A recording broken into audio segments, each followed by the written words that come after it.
नमस्कार दोस्तों, स्वागत है आपका मेरे चैनल में। आज हम बात कर रहे हैं माँ बाराही देवी देवीधुरा, जो कि उत्तराखंड राज्य के चंपावत जिले में स्थित है, जिसकी समुद्र तल से ऊंचाई 6,633 फीट है। नैनीताल से 112 किलोमीटर की दूरी, टनकपुर से 133 किलोमीटर की दूरी, काठगोदाम से 102 किलोमीटर की दूरी पर स्थित है। यहाँ पहुँचने के लिए निकटतम रेलवे स्टेशन टनकपुर और काठगोदाम है। देवीधुरा का प्राचीन नाम धुर हुआ करता था, जिसे आज भी स्थानीय भाषा में देधुर कहा जाता है। देवदार के विशाल वृक्षों से आच्छादित मनोहरी प्राकृतिक छटा बिखेरता देवीधुरा नामक यह तीर्थ स्थल देवीधुरा को और भी अलौकिक बना देता है। हर साल रक्षाबंधन के मौके पर मां बाराही धाम में बग्वाल मेले का आयोजन किया जाता है, जिसमें श्रद्धालु दो समूह में बंटकर एक दूसरे पर पत्थरों से वार करते हैं। इसे बग्वाल कहा जाता है। यदि बग्वाल के इतिहास की बात करें तो कहा जाता है कि देवीधुरा बग्वाल का यह खेल प्राचीन काल से चला आ रहा है। कुछ लोग इसे कत्यूर शासनकाल का पारंपरिक त्योहार मानते हैं, वहीं कुछ लोग इसे काली कुमाऊं से जोड़ते हैं। कहा जाता है कि चंपावत जिले में मां बाराही देवी को मनाने के लिए नर बलि देने की प्रथा थी। यहाँ बारी बारी से चारों खामों के लोग हर साल नर बलि दिया करते थे।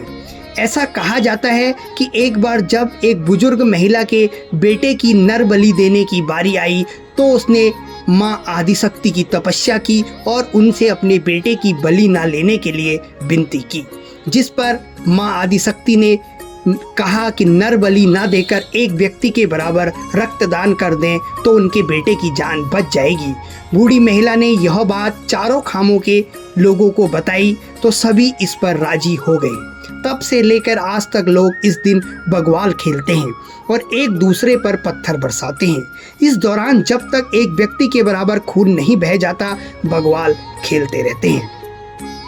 घायल होने पर खुश होते हैं धाकू। बता दें कि देवीधुरा के बग्वाल में 4 खाम के लोग हिस्सा लेते हैं। शंखनाद के साथ पुजारी बग्वाल की शुरुआत करते हैं। जब तक एक व्यक्ति के बराबर खून नहीं निकलता, बग्वाल खेला जाता है। इस दौरान कई लोग घायल होते हैं, हालांकि बचाव के लिए छतौली का प्रयोग किया जाता है। बग्वाल के दौरान घायल होने पर लोग खुश होते हैं। लोग इस दौरान लगी चोट को देवी माँ का आशीर्वाद समझते हैं। ना जीत ना हार का खेल है बग्वाल। बग्वाल एक ऐसा युद्ध है जिसमें खून तो बहुत बहता है, लेकिन इसमें ना किसी की जीत होती है ना ही हार।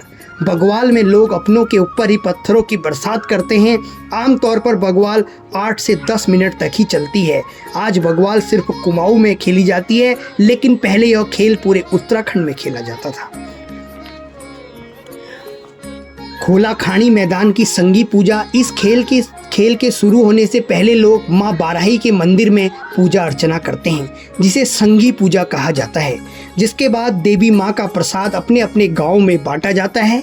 पूजा के बाद पाषाण युद्ध में हिस्सा लेने वाले लोग, जिन्हें धाकू देवी को समर्पित कहते हैं, वे सभी अपने अपने मुखिया के साथ ढोल नगाड़े और झंडा लहराते हुए युद्ध के मैदान खोला खानी देवाचौड़ पहुँचते हैं।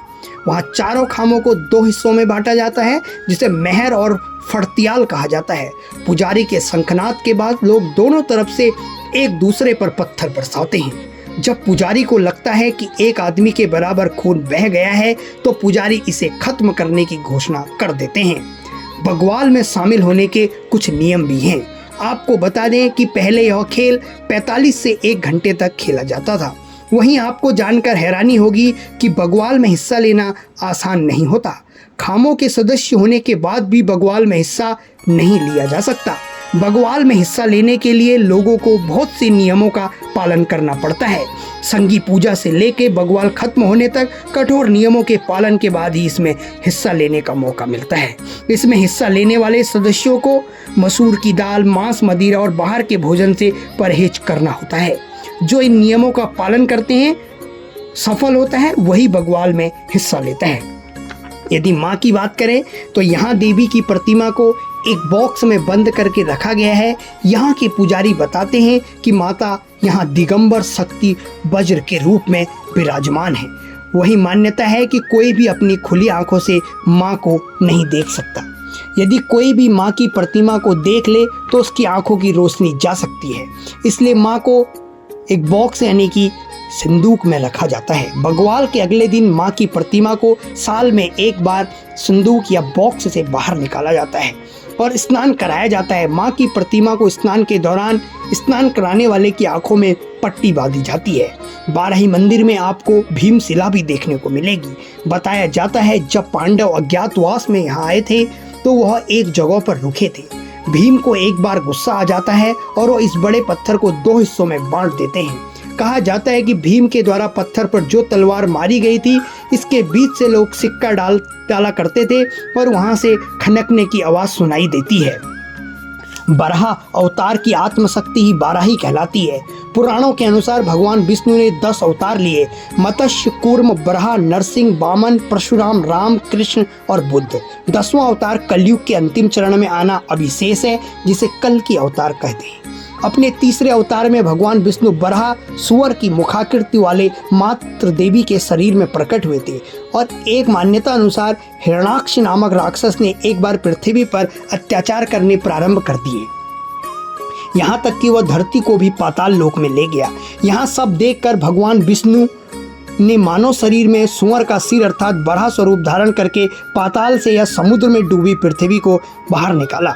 बराह की जिस आत्मशक्ति ने हिरण्याक्ष का वध करके पृथ्वी को बचाया वह बाराही कहलाई। बाराही एक दयालु, दुखहर्ता और ज्ञान देने वाली देवी है जो अपने भक्तों से अत्यंत स्नेह करती है। बाराही सर्वशक्तिमान है। उनकी 3 आंखें हैं, जिसमें दाहिनी आंख समृद्धि प्रदान करती है, बाईं आंख विद्या और तीसरी आंख ज्ञान की प्रतीक है। प्रकृति के रूप में बाराही सृष्टि की रचना करती है। विष्णु माया रूप में वह इसे संरक्षित रखती है तथा मृत्यु देवी के रूप में वह सृष्टि का संहार करती है। संपूर्ण सृष्टि बाराही के गर्भ में स्थित है। बाराही का संदर्भ शैव, वैष्णव तथा शाक्त तीनों संप्रदायों में आता है। देवी दुर्गा में अनेक मंदिर हैं जो विभिन्न देवताओं को समर्पित है, किंतु यहाँ की मुख्य आराध्य देवी माँ बाराही है। बाराही को यहाँ 2 पूजा स्थलों को समर्पित है, अर्थात असीम श्रद्धा वाली प्राचीन गुफा मंदिर की माँ गुहाक्षरी तथा सिंहासन डोला के भीतर सदैव गुप्त रहने वाली माँ गुप्तेश्वरी है। बाराही एक कृपाशील देवी है। देवी दुर्गा में माँ बाराही को जगदम्बा माता के रूप में पूजा जाता है तथा उन्हें पंच तत्वों का प्रतीक माना जाता है। आपको हमारा मंदिर दर्शन का कार्यक्रम कैसा लगा? ऐसे ही मंदिर दर्शन के कार्यक्रम के लिए हमारे साथ जुड़े रहिए। नमस्कार। जय माँ आदिशक्ति।